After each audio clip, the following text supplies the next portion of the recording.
Okay, hi, I'm Jason. I'm the rep for Myosure. I'm going to walk you through the setup of the Myosure and set getting together. So really what we're going to do is you want to start with your canisters. The way it's assembled now is the way you want to do it. Canisters in each of the rings. Vacuum lines are in the back. Always go to the vacuum portion of the lids. Other than that, you will not plug any of these tubings or any tubings that you will get into the vacuum parts of the canister lids. The tandem tubings, which are these short suction tubings, are going to go where it's labeled tandem. We're going to go tandem to tandem, and then pretty much we're going to close off any port that is unused. Okay? The Myosure or the tissue specimen sock is always going to go on the front left. If you look at the canister, there's a branding here on the Myosure controller. It's on the left side of the device, and that's going to fall in line with the same side of the sock. So where the Myosure branding is, that's the same side of the canister you're going to put the tissue trap in. Okay? From that point, you're going to use the power buttons to turn the machine on. It's actually going to default to 1,000 here and 80 here. It'll look just like that. We're going to take a quick second now that we have that turned on. We're going to go over how to set up the scope. Your scope's going to come in and pack just like this in a tray. It's going to have your Myosure hysteroscope, your removable outflow channel, and 2 of these metal caps that screw on the back ends.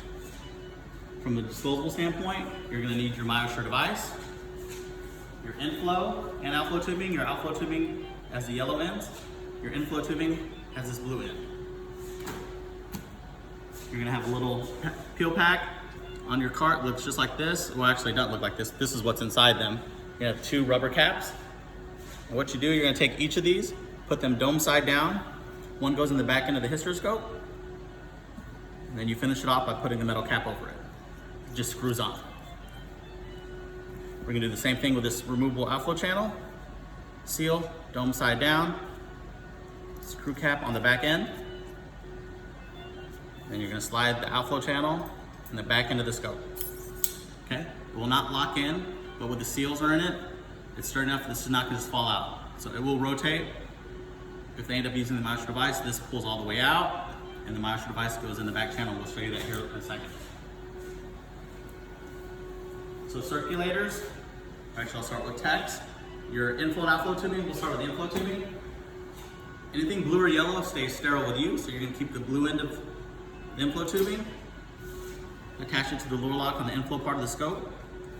Now this one has a color-coded blue arrow going down, which is, blue for blue, but also if the paint's ever rubbed off, the arrow's going down, so that means inflow going into the scope.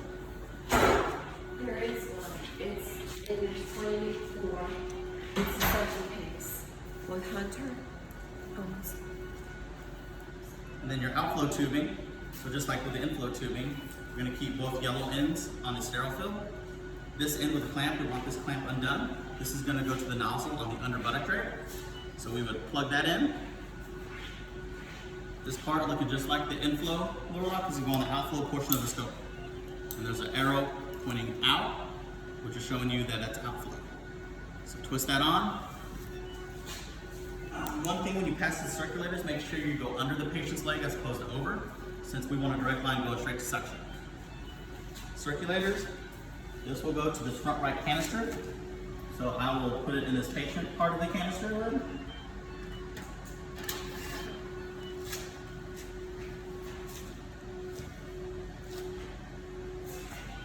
From there, we'll start looking at the pump here.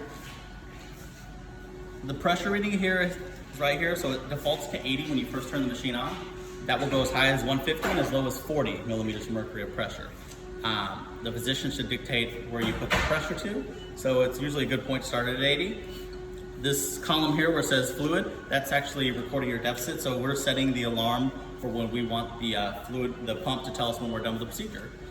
So the physician should be the one telling us where they want this limit at. Let's just say, for example, it's 1500. As our real-time fluid deficit approaches this number, this bar is going to fill up accordingly, and when it hits 1500 here, it's going to alarm and tell us fluid deficit has been reached. At that point, we should be telling the physician it's probably time to be done, but it's their discretion if they want to continue.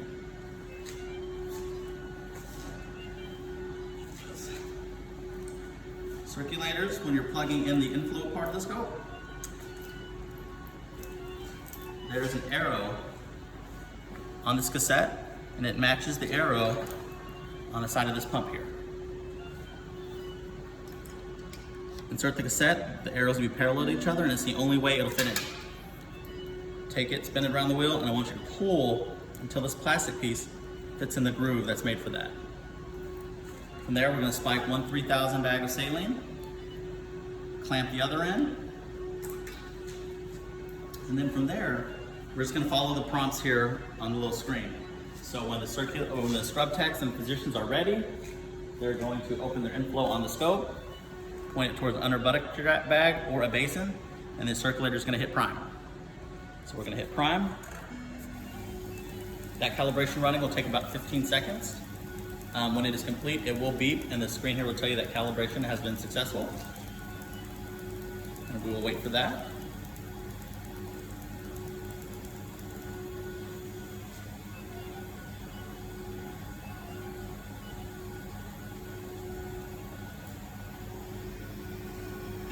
Okay, prime successful, close stopcock. So your techs or physician will close the inflow portion of their scope. They'll continue with the dilation. The one thing we will do after the priming has been set, as fluid's going in, this deficit's gonna rise. So right after the calibration is complete, we're gonna press and hold this zero to zero out that deficit, since none of that fluid that we use for priming went into the patient.